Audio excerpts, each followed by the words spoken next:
item number 11, SB-648. Thank you very much, Madam Chair. As you stated, this is Senate Bill 648.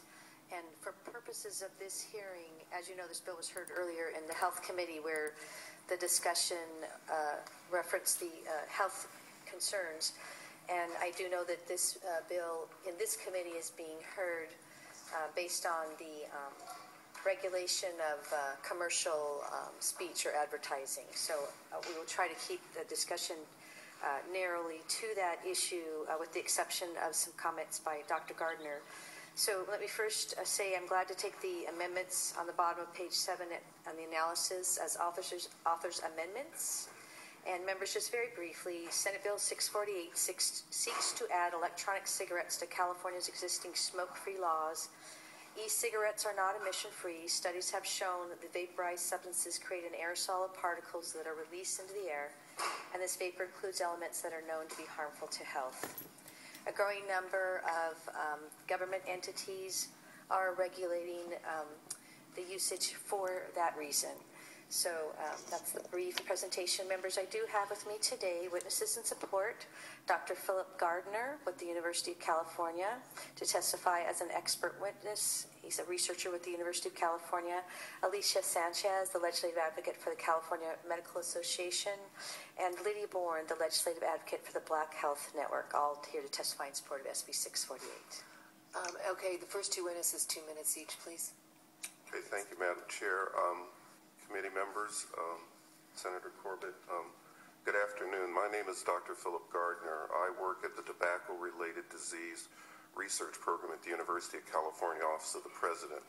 I'm a program officer there and oversee our policy and regulatory sciences portfolio, our nicotine dependence and neurosciences portfolio also. We're a Prop 99 funded agency, so I'm not here necessarily for or against the bill. I'm just here to bring up some facts about e-cigarettes. E-cigarettes have gained tremendous popularity in the last few years, literally with millions of people around the world trying them and using them. Yet the impact on the human body physiologically is still unknown. In fact, we are just at the beginning of the scientific inquiry. As Senator Corbett has pointed out, there are volatile organic compounds that are released in concentrations of 9 of 11 of these are coming out of e-cigarettes, higher than or equal to a corresponding concentration in conventional cigarettes. This is a study done that our office funded in 2011. It's a published study by Monique Williams. A second study, e-cigarettes were found to have immediate adverse physiological effects on short-term use that are similar to those of the effects seen with tobacco smoking, having included decrease in phenorespiratory impedance and flow respiratory resistance. On the other hand, we have studies that show e-cigarettes are less toxic than cigarettes. Recent study published again at UCSF, that studies show that 9 to 45 times less is toxic as cigarettes. At the same time, we also know that embryonic and neonatal stem cells were generally more sensitive to refill of these products. I could go on and talk to you about studies on and on and on. I guess the punchline of this is that e-cigarettes are a new source of fine particles and organic compounds in the indoor air. Their contamination of ambient air is problematic, as non-smokers and children should not be exposed to this substance. This is Dr. Jean-Francois Itter. He's in Geneva. He's written a whole book on it. He's pro e-cigarettes, and in fact, as a researcher myself, I'd like to see them work. But the punchline is we don't even know what's happening. Let me conclude and just say this. With the absence of quality control, I've talked to you about 4 studies. Each of the 4 studies are done with different types of e-cigarettes, with different cartridges, with different amounts of nicotine in them, using different, and coming up with 4 different results. I would just suggest that we apply the precautionary principle, an approach that states that if action or policy is necessary to take, we should err on the side of safety. And with that, I thank you for your time. Thank you. And next witness, please. Alicia Sanchez with the California Medical Association.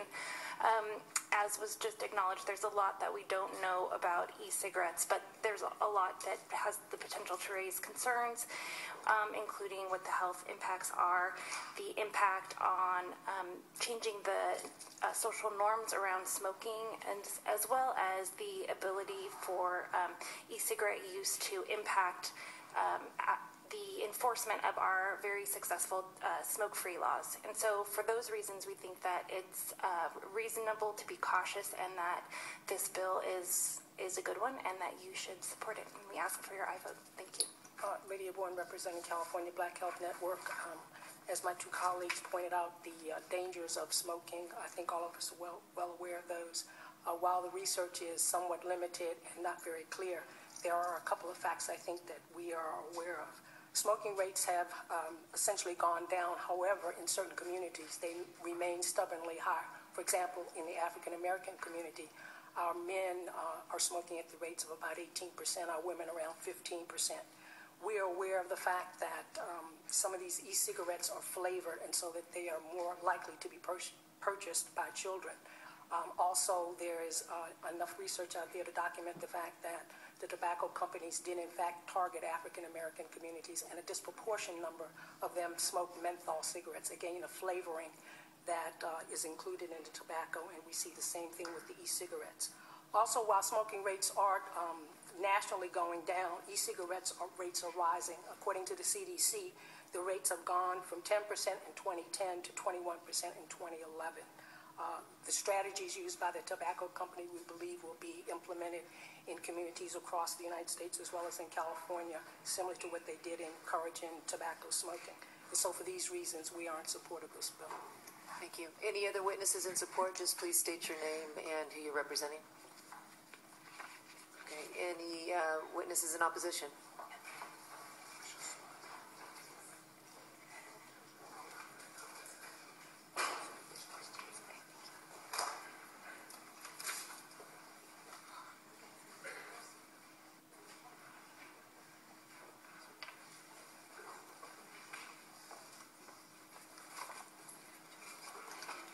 Good afternoon, witnesses in opposition. First two witnesses, 2 minutes each, please. Okay, good afternoon, Chairwoman Evans, Vice Chairwoman Walters, and members of the committee. My name is Michael Mullins. I am a California resident, business owner, and taxpayer who has been smoke-free for 5 years since switching to the smoke-free electronic cigarette. Because there is no known evidence that my use of e-cigarettes endangers those around me, I am here today to strongly oppose Senator Corbett's bill, SB-648. With me today, I have 1,663 signed signatures from California residents who also oppose this bill. I'd be happy to provide them to you. And I also have 312 testimonies from California and U.S. residents alike who also oppose SB-648. There are numerous flaws with SB-648, but I will highlight the three major issues. First, SB-648 would declare the electronic cigarette a hazard to the general public and human health and include them in all future smoking bans passed by the state. This is wrong because there has been no evidence to date of a fatality or serious illness due to someone using the electronic cigarette. There are far more legitimate studies that have demonstrated that any chemicals released by the e-cigarettes are in trace amounts and unsubstantial amounts. I urge you to take the time to read all of the studies done on the electronic cigarette, rather than focus on the one study mentioned by Senator Corbett in our last meeting on April 17th. All of your offices have received copies of these studies for your review, along with a doctor's analysis of Senator Corbett's reference study. This analysis clearly shows that the trace levels of metals found in her reference study were well below USP standards and equivalent to FDA-approved levels found in nicotine inhalers. Second, SB-648 would ban electronic cigarettes in virtually all workplaces and punish owners of these workplaces with unnecessary fines. Why this is wrong. As a business owner and a taxpayer in the state of California, I find it offensive that this bill attempts to take away my right as an employer to allow my employees to use this product in my place of business where there has been no evidence to suggest any harm to outstanding bystanders. I strongly encourage my staff to find healthier alternatives to smoking for their own benefit and the company's benefit. It's my opinion that anything that greatly increases my employees' overall health is a huge benefit. Banishing e-cigarette users to the outside smoking section just encourages them to continue to smoke, racks up insurance costs, and slows productivity. Third, I'm going to need you to wrap up. I'm almost wrapping up. Perfect. All right. Third, SB-648 would ban the use of electronic cigarettes within 20 feet of any public building. Why this is wrong. Electronic cigarettes do not produce secondhand smoke. I really want to make that clear today. Electronic cigarettes do not produce secondhand smoke. The vapor produced from electronic cigarettes contain no tar, no carcinogens, no carbon monoxide, or any of the other thousands of harmful chemicals found in traditional cigarettes. SB-648 attempts to reclassify electronic cigarettes as real cigarettes, and clearly there is a big difference. And there should be a clear distinction between something that produces smoke and something that produces a water-based vapor. This part of SB-648 has no forethought put into it and has no rational claim. Cigarettes produce smoke, and electronic cigarettes produce vapor. I'll cut out the last section of this. In conclusion, electronic cigarette vapor poses no threat to public health, and thus I encourage the committee to report unfavorably on SB-648. Thank you. And a couple of housekeeping items. I don't believe you stated your name at the beginning. My name is Michael Mullins, and I'm from Santa Rosa, California. Perfect. Thank you. One of my constituents. That's right. And if you have a petition, as you said, I and do. Some other documents, if you could hand those to the sergeant, she'll make sure that I get them. I will. Thank you. Thank you. And apparently we do have copies of the petition. Yeah, and So I if have there's- another one that was brought today with another 800 signatures. Okay, give it to the sergeant, then she'll make sure we get them. Thank you. As I get up, I'll do that. Okay. Next witness. Good afternoon, Chairman Evans and Vice Chairwoman Walters and the rest of the committee. My name is CJ Catchelar, a California resident, and I strongly oppose SB-648. So for part of my experience, 3.5 years I've been smoke-free, and I was a smoker for almost 11 years and smoked a pack a day. After my first 2 months into using electronic cigarettes, I became an advocate of electronic cigarettes to inform people what I believe is a great alternative to smoking.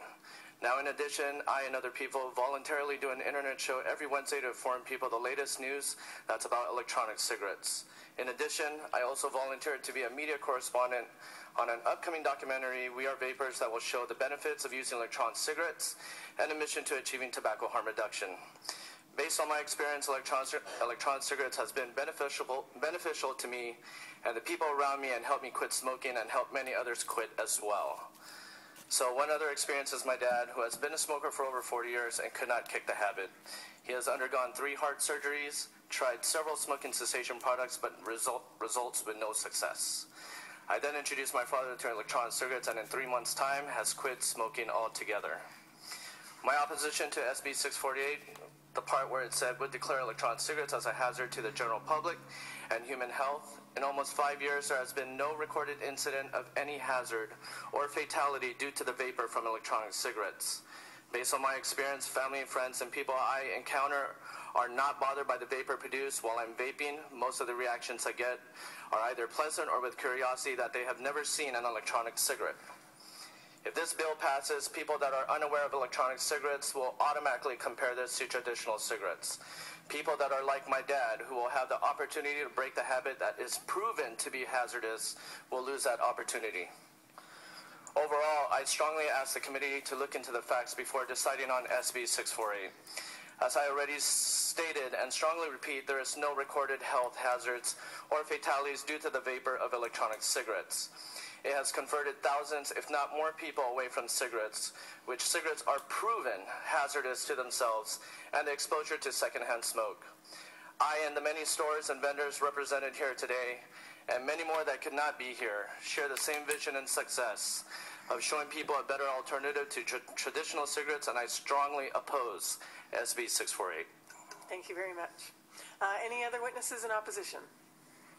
Go right ahead. State your name and your affiliation, please. Good afternoon, ladies and gentlemen of the committee.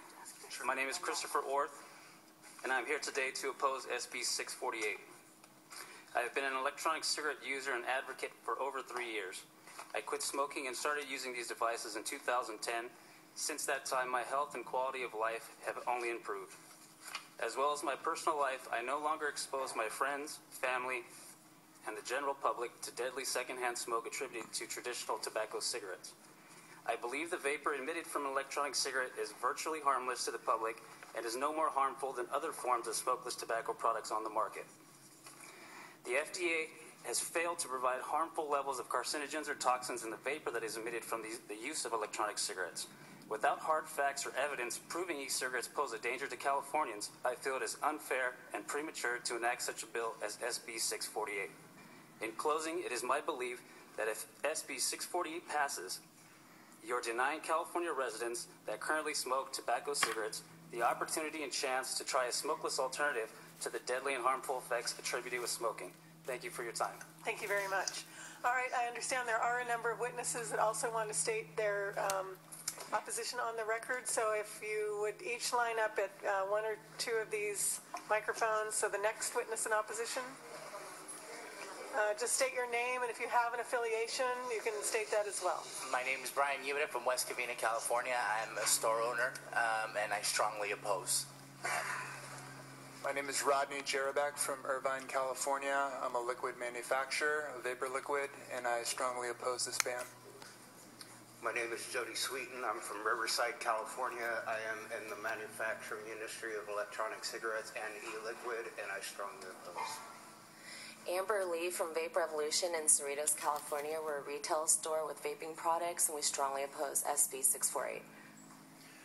J.O. Koo of Irvine, California, and I strongly oppose SB-648. Alex Bustamante, a representative of Vape Revolution in Cerritos, California, and I strongly oppose SB-648. My name is Tracy Nicholas, and I'm a reformed smoker and a California citizen, and I oppose this bill. Brent Matsuno, Vape Revolution, Cerritos, California, and I oppose this bill. My name is Jeff Harris from Long Beach, and I'm also a juice maker. I also oppose this bill. Rocky Anciano, owner of the vaping section in Diamond Bar. I oppose this bill. My name is Bill Blowitz, and I live in Long Beach, California. I own a store, Smokeless Success, and I strongly oppose this bill.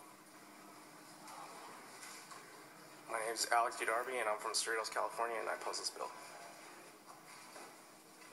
My name's Pamela Cube from Lakewood, California, and the owner of E-Cube. I'm Roy Santos in Diamond Bar, California, and I oppose SB-648. Andrew Calilung, E684. I oppose SB-648. My name is Livia. I'm from Luxurious Vapes, and I also disapprove. Mark Cube, Lakewood, California, E-Cube, manufacturer of e-liquid. Rich Gillett, Santa Fe Springs, California, e-liquid manufacturer. I oppose this bill. Lisa Gillett, Santa Fe Springs, California. I'm the co-owner of Bill and Vapers, and I strongly oppose. Lawrence Tran from Long Beach, California, owner of E6 City 2, and I strongly oppose this bill. Justin Herrera, Santa Fe Springs. I oppose this bill. My name is Vin Nguyen, Vapor Bombs, Anaheim, California, and I strongly oppose this bill. My name is Ivan Lee, owner and operator of Vape in Costa Mesa, California, and I oppose this bill. Sky Cochran from Costa Mesa, California, and I oppose this bill. Anna Monte from Santa Ana, and I oppose this bill. Doug Newman, Anaheim, California. This is the only person trying to quit smoking. Dallas Geyer from Mission Viejo, and I oppose this bill. AJ Gutierrez from Gardena, and I oppose this bill. Vera Bailey from Hemet, California, and I oppose this bill. Rodney Johnson, owner of Beach City Vapors, Cedar Hill, California, former smoker 25 years, and I oppose this bill. Haley Herrera from Norwalk, California, and I strongly oppose this bill. Stephen Sanfilippo from Fullerton, California, Vapor Labs, and Bill and Vapers, and I strongly oppose this bill. DJ Maxon from Mission Viejo, California, South County Vapor store owner, and I oppose this bill. Karen Tsai from Long Beach, California, and I strongly oppose this bill. Dean Stramberg with Nuclear Vapors from Dana Point, California, and I strongly oppose this bill. Romelo Luño from Vape Supreme Fullerton, and I strongly oppose this bill. Steve Massa from San Clemente, California, owner of Vic's Vapes. I strongly oppose this bill. Marva Masaho from Vape Supreme, and I strongly oppose this bill. John Halili of Placentia, California, and I strongly oppose this bill. Lance Feliciano from Vape Supreme, and I strongly oppose this bill. Alex Suzinski from Mission Viejo, California, and I strongly oppose this bill. Jason Chung from Anaheim, California with Epic Juice LLC, and I strongly oppose this bill. Tajir Arado from Anaheim, California. I strongly oppose this bill. Charlie Baber from Vapor Junkies, and I strongly oppose this bill. Jeff Cinco from the Vape Theory from Los Angeles, California, and I strongly oppose this bill. Oscar Baeza, employee at E682 Hawaiian Gardens, strongly oppose this bill. Mitz Yamahata, Studio City, and I strongly oppose this bill. Justin Schropp, owner of the Vapor Lair in Westminster, I strongly oppose this bill. Robert Nguyen, resident of Westminster, owner of the Vapor Lair, and I strongly oppose SB-648. Vince Hong of Westminster, California, strongly oppose this bill. Johnny Ho, Junkie Juice Vape, and I strongly oppose this bill. Eric Freeman, Citrus Heights. This bill will stick me in a smoking section, subjecting me to secondhand smoke. Where are my rights? I oppose this bill. Sir Lawrence Garcia from Granada Hills, owner of Vaping Section Valley, I oppose this bill. My name is Brian Steffen from Rockland, California, and I oppose this bill. Hi, my name is Johnny Nguyen. I'm an owner of the vaping section in Dimar, also a respiratory therapist, and I strongly oppose this bill. My name is Justin Verano, New Age Vapor, Santa Ana, and I oppose this bill. My name is Matt Prince. I'm from Sacramento, and I oppose this bill. Ashley Davies, Stockton, California, former smoker of 14 years, and I oppose this bill.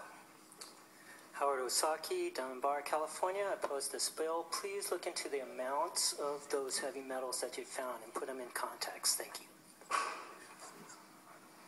David Sue with Epic Juice, and I oppose this bill. Raymond Yu, and I'm the public relations from Activate Industry in Alhambra, and I oppose this bill. Nathan Grafey, Long Beach, California, and I oppose this bill. David Wilzinski, Orange County, California, I oppose this bill. Alfredo Escovino, I oppose this bill. I'm Vince Tilly from Five Ponds Vapor Liquid out of Irvine, and I oppose this bill. Sal Valachi from Concord, California, former smoker. I am strongly opposed to this bill. David Konigsberg from Torrance, California, and I oppose this bill. Harold Dayton from Los Alamitos, California, and I oppose this bill.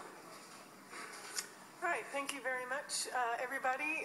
We'll bring this back now to the committee for discussion and debate and questions. And I do want to express my thanks to all of the witnesses who waited so patiently. As you know, we have a lot of bills to cover, a lot of issues to discuss, but you've been very patient and waited a long time for an opportunity to maybe speak for 10 seconds, and we appreciate that. Before we get to Senator Monning's questions, I do want to mention that the jurisdiction of this committee is very limited. We are not the Health Committee. I understand this bill has already gone through the Health Committee and that it was passed out of that committee on a 6-2 vote. So it is not the jurisdiction of this committee to address the health benefits or pros or cons of electronic cigarettes. I do also want to mention, I understand that there are uses for these devices that can be used to help people break the habit of smoking regular cigarettes. I myself had not seen one or didn't know I had seen one prior to the time this bill came to my attention. I had to go talk to my son, who does have one, and he took it apart and showed me how it works. So even though I've never personally used them, I do have very close relatives that do. But again, this is not the province of this committee to discuss the health benefits or the pros or cons of the health-related issues. We are here only to talk about the commercial speech issues aspects of the bill. So with that, Mr. Monning, go ahead. Thank you, Madam Chair. And as a member of the Health Committee, I did want to just confirm, we discussed there my concern about this regulation extending to people's private residence in a rental unit, and you have removed that from the bill, is my understanding. Yes, Senator Monning. This bill, first of all, doesn't outlaw the use of e-cigarettes. It only allows that they be regulated in the same manner as regular cigarettes. So what that means is there's a whole group of issues surrounding that, one of which prohibits the use of cigarettes in apartments. But after hearing the testimony in the Health Committee and to address concerns that were raised, we have amended the bill to exempt apartments from this regulation, so people would be able to smoke within their apartments. I appreciate that responsiveness to those concerns. Also, just to affirm, this bill does not ban the use of these products. No, not at all. It seeks to regulate their use and advertising potentially to young people. Yes. Thank you. Thank you very much, Senator Monty. All right. Other questions or comments from other committee members? All right. Well, let's see. Senator Corbett, if you could address the commercial speech issue. This is fairly narrowly tailored. It does impact, in some ways, obviously, commercial speech. And I apologize if we're repeating what I missed when I was out of the room, but I did have to step out briefly. There is not a complete ban on advertising electronic cigarettes, but there is a limited impact here. So could you address that? Well, you've actually covered it in the analysis, and basically the bill extends existing prohibitions against the advertising of tobacco products in state-owned and state-occupied buildings to the advertising of electronic cigarettes. So it just would treat electronic cigarettes in the same way it treats cigarettes with regard to these uses. But only in public buildings? Only in public buildings. So regular advertising, billboards, say, or posters somewhere, billboards those would not Billboards are covered under the Family Protection Act and the Master Settlement Agreement, and they would cigarettes and e-cigarettes would then do the same thing. You couldn't have massive billboards about them, but you could have smaller. So I think the spirit of the law is that it be regulated the same way that cigarettes are regulated. Yes, that's not affected by this bill. Right, exactly. Okay, right, great. All right, any other questions or comments? Okay, you may close. Thank you very much. I did have Dr. Gardner come back to the table. Like you said, this is not the Health Committee, Madam Chair. He was just going to state that, to rebut just very briefly comments with regard to the fact that there aren't any health concerns with regard to this colorless vapor. I should just say, and I'll make it short, volatile organic compounds come out of e-cigarettes. They may not be as many and as much as in regular cigarettes, but nonetheless they come out. A closer examination of this room today would show that they've been out here this afternoon. The question is, in indoor air situations in which this bill speaks to, should it be regulated like cigarettes? Scientific community, even those who support it, and I'm a supporter of it, think it should be regulated the same way. Thank you. Go ahead, Senator Corbett. And I would just close by saying thank you for your analysis with regard to commercial speech. I think it is appropriate to treat e-cigarettes in the same way tobacco cigarettes are treated today. I ask for your aye vote based on, of course, health concerns and the health of those in public places. All right, thank you. I do appreciate the issues that were raised by the opposition, and as I said, I do have a close family member that uses these devices. I've also had close family members that have been very long-time smokers, and I've seen their battles against nicotine addiction. I'm very sympathetic to the issues and very supportive of people that use these devices to break that habit.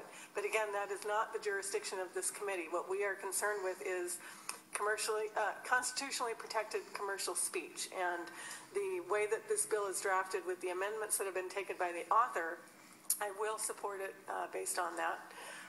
And as I said, it's already come through the Health Committee, so those issues have been vetted and passed on by that committee. And Senator, I'm very sorry, but I just need to comment.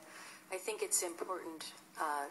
This is the substitution of one nicotine delivery device for another, so it's not really the breaking of a habit. It's the continuation of a habit with another type of Oh, technology. I understand. It is a device, so it is used by some people in order to help them break that habit.